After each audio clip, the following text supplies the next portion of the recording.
क्या आपके साथ कभी ऐसा हुआ है कि आप किसी अनजानी जगह पर जाएं और आपको लगे कि आप यहाँ पहले भी आ चुके हैं, या किसी अजनबी व्यक्ति से मिलकर आपको लगे कि इसे तो आप बरसों से जानते हैं।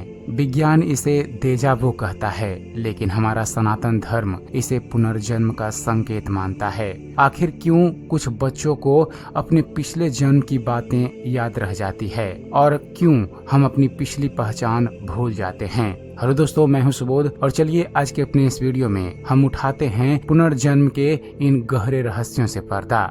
दोस्तों, हिंदू धर्म के अनुसार हमारा शरीर वस्त्र की तरह है जिसे आत्मा पुराने होने पर बदल देती है। श्रीमद् भगवत गीता में भगवान श्री कृष्ण कहते हैं, वासांसि जीर्णानि यथा विहाय, यानी जैसे मनुष्य पुराने कपड़े त्याग कर नए पहनता है, वैसे ही आत्मा पुराना शरीर छोड़कर नया शरीर धारण करती है। लेकिन सवाल यह है कि अगर आत्मा वही है तो यादें कहाँ चली जाती है। हिंदू धर्म शास्त्रों के अनुसार मृत्यु और जन्म के बीच का समय इतना कष्टकारी और गहरा होता है कि आत्मा पर एक विस्मृति अर्थात भूलने की परत चढ़ जाती है। पौराणिक कथाओं के अनुसार जब बच्चा गर्भ में होता है तो उसे अपने पिछले कई जन्मों का ज्ञान होता है, लेकिन जन्म के समय वैष्णवी माया के प्रभाव से वह सब कुछ भूल जाता है ताकि वह इस नए जीवन के कर्मों पर ध्यान दे सके। अगर हमें पिछला जन्म याद रहे तो हम इस जीवन के रिश्तों को कभी ईमानदारी से नहीं निभा पाएंगे। इसीलिए कहा जाता है कि आत्मा नए शरीर अर्थात नए जन्म होते ही पुराने जन्मों की यादें भूल जाती है।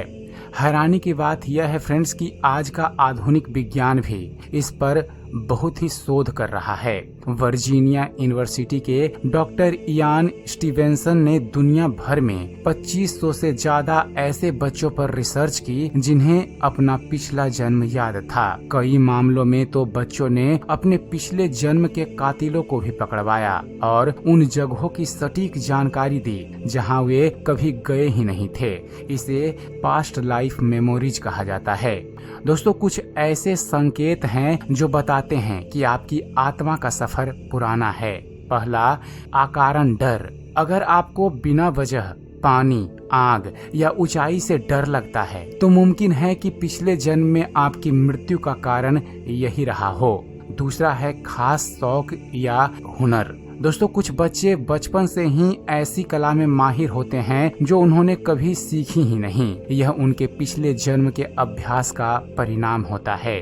और तीसरा है बर्थ मार्क्स अर्थात जन्मजात निशान। फ्रेंड्स, गरुड़ पुराण और कई शोध बताते हैं कि पिछले जन्म में लगी गहरी चोट के निशान अक्सर अगले जन्म में बर्थ मार्क के रूप में शरीर पर मौजूद होते हैं। दोस्तों, पुनर्जन्म केवल इंसान से इंसान में ही नहीं होता।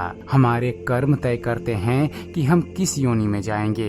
हिंदू धर्म पुराण और ग्रंथ कहते हैं कि किसी मनुष्य का मोह अगर पशुओं से अत्यधिक है या उसके कर्म निचले स्तर के हैं तो उसे उस योनि में भी जाना पड़ सकता है। यह चक्र तब तक चलता रहता है जब तक आत्मा को मोक्ष यानी परमात्मा की प्राप्ति नहीं हो जाती। तो दोस्तों, इससे यह निष्कर्ष निकलता है कि पुनर्जन्म हमें एक दूसरा मौका देता है अपने अधूरे कर्मों को पूरा करने और अपने गलतियों को सुधारने का। क्या आपको कभी अपने पिछले जन्म का कोई आभास हुआ है? कमेंट्स में अपनी कहानी जरूर शेयर कीजिएगा। और अगर आपको यह वीडियो पसंद आई हो तो इसे लाइक करें और ऐसे ही रहस्यमयी आध्यात्मिक वीडियो के लिए आप हमारे चैनल ज्ञान मंथन को सब्सक्राइब करना मत भूलिएगा। तो फिर मिलते हैं फ्रेंड्स अपने अगले वीडियो में। तब तक के लिए जय श्री कृष्ण, जय श्री राधे।